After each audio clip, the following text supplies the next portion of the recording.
Kcal News Mornings. Breaking right now, firefighters caught in a powerful explosion. They were putting out a vehicle fire when a pressurized tank blew up. At least 7 of them were injured, some critically. We're live with the very latest. 2 hearings on the calendar for former President Donald Trump today. He lost one of them, the other still going. We'll break down those cases. Plus, some Cybertruck owners have a new complaint about their vehicle. They're noticing spots on the stainless steel body. What is it? We'll tell you. And let's take a live look at the snow-capped mountains outside. A beautiful day out there. It's looking pretty clear. We start out with some fog this morning in some areas.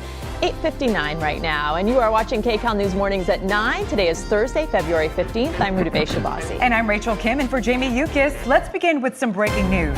A powerful explosion this morning in Wilmington hurt at least 7 firefighters trying to put out that fire. Kcal News reporter Cara Finstrom is live at the scene with the very latest. Cara. Good morning. We've actually just been asked by firefighters to move back another 500 feet because there is a cylinder that they're still very concerned about. We've done that. We're getting set up behind us here, as you can see right now, to get an update from Eric Scott, a spokesperson with the LAFD. They have established a large perimeter. They're asking the public to stay away as hazmat crews respond. We know 7 firefighters have been injured. 3 of them were taken to the hospital, and at least 2 of those firefighters reported to have critical injuries. I did ask if there were any updates on those numbers, and we may be getting that in just a few minutes. Now, we understand again that the danger has not fully passed because there is at least 1 pressurized cylinder on the truck that has not exploded. Crazy force here this morning when the others exploded. Firefighters, they were responding to a big rig fire near the port. Numerous pressurized cylinders on that big rig exploded. We don't yet know exactly what was in them. In addition to the 3 firefighters taken to the hospital, several others were hurt. At last report, they were still being evaluated. Right after the explosion, firefighters immediately began broadcasting Mayday on their fire channels, and that's something we just don't hear. They were saying firefighters were down. They also broadcast IDLH, which means immediate danger to life and health, and they urged first responders and the public to stay away. They are still urging the public to stay away. No information yet about the driver of the truck. No word at all on whether he was able to get out. We're hoping to learn that in a little bit. The truck itself decimated by this explosion. Hard to even recognize that it was a big rig. Everything charred, lots of twisted metal there. Firefighters who continue to try and put out remaining flames had to really back far away because of the dangers here. And again, hazmat crews on the scene as well. We are in the Wilmington area, right near the Port of Los Angeles, and I can tell you it has been tough for firefighters here who are continuing to respond because their firefighters, their fellow firefighters, have been hurt. The Boyd Street fire downtown in 2020, many folks may remember that, and this is what it reminds me of. 11 firefighters were hurt. That also involved pressurized gases. Now, we're giving you a live view from above, from our chopper at the scene here. Blocks are sealed off. Lots of crews here as well. And we are awaiting an update from PIO, the Public Information Officer for the fire department, Eric Scott. I can see he's on the phone, so perhaps he's getting some updated information. But we have everything set up for you here. And of course, as soon as he's ready to provide that update, we will bring it to you.